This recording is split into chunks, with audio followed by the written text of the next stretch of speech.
Welcome to NG stories. Please like, share and subscribe for more amazing videos.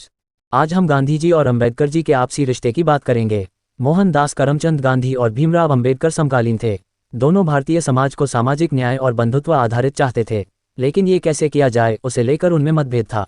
दोनों विदेश से पढ़ाई पूरी करके स्वदेश आए थे। दोनों ने लगभग एक ही काम किया, लेकिन अपने तरीकों से। दोनों एक दूसरे के विरोधी थे। जब भी दोनों सामने आए, कभी उनमें बहुत सहजता नहीं रही। गांधी और अंबेडकर दोनों दो अलग वर्गों से ताल्लुक़ रखते थे।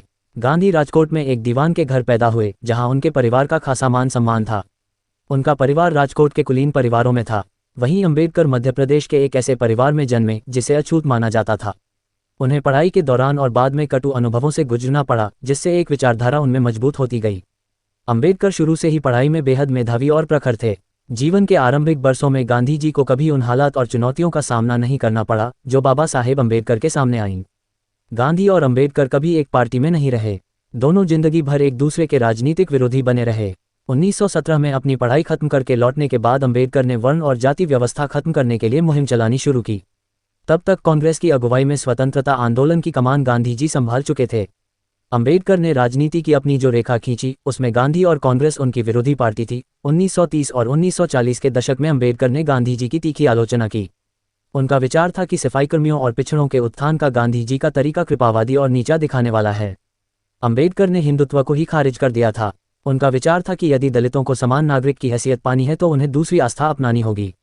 गांधी जी ने अपने जीवन में शायद ही कभी अंबेडकर के खिलाफ सार्वजनिक तौर पर कुछ कहा हो, लेकिन ये हमेशा कहा कि अंबेडकर के काम करने के तरीके एकदम अलग हैं, जिससे वह सहमत नहीं थे, क्योंकि दोनों ने एक जैसे काम अपनी अलग अलग शैलियों में किए। दोनों भारतीय जाति व्यवस्था और समाज के दृष्टिकोण में बदलाव लाना चाहते थे, और दोनों ने धीरे धीरे इसे कर भी दिखाया। अंबेडकर ने अंग्रेजों के खिलाफ आवाज क्यों नहीं उठाई? क्या अंबेडकर अंग्रेजों के शुभचिंतक थे? 14 अगस्त 1931 इतिहास की दो महान हस्तियों के मिलन का दिन। एक ओर थे गांधी और दूसरी तरफ थे अंबेडकर। इन दोनों के बीच थी चिंता और अविश्वास की चौड़ी खाई। यह मुलाकात साइमन कमीशन की भारत यात्रा के दरमियान हो रही थी। इसका मकसद था दलितों के मुद्दे पर उभरे आपसी मतभेदों को दूर करना। इस मुलाकात के दौरान गांधी का लहजा नर्म था, हमेशा की तरह, लेकिन आवाज में जानी पहचानी दृढ़ता थी। उन्होंने अंबेडकर से पूछा, मैं अछूत माने जाने वाले लोगों की समस्याओं के बारे में तब से सोच रहा हूं जब आप पैदा भी नहीं हुए थे। ऐसे में मुझे बड़ा अचरज होता है कि आप मुझे उस तबके का हितैषी नहीं मानते। गांधी की शख्सियत का अंबेडकर पर कोई असर नहीं हुआ। उन्होंने गांधी के सवाल का एकदम तीखा जवाब दिया। अंबेडकर ने कहा, अगर आप अछूतों के खैरख्वाह होते तो कांग्रेस का सदस्य बनने के लिए खादी पहनने के बजाय छुआछूत खत्म करने को पहली शर्त बनाते।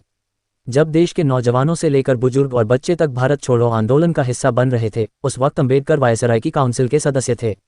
उस सरकार के मंत्री जो अहिंसक आंदोलनकारियों पर बेरहमी से लाठियां और गोलियां बरसा रही थी। असल में अंबेडकर इस आंदोलन के दशकों पहले से अंग्रेजों के साथ मिलकर काम कर रहे थे।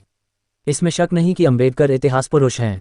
उन्होंने दलितों के उत्थान के लिए कई सफल प्रयास किए, संविधान बनाने में भी महत्वपूर्ण भूमिका निभाई। उनकी जिंदगी से जुड़े कई और भी राज है जो हमें जानने चाहिए। धन्यवाद।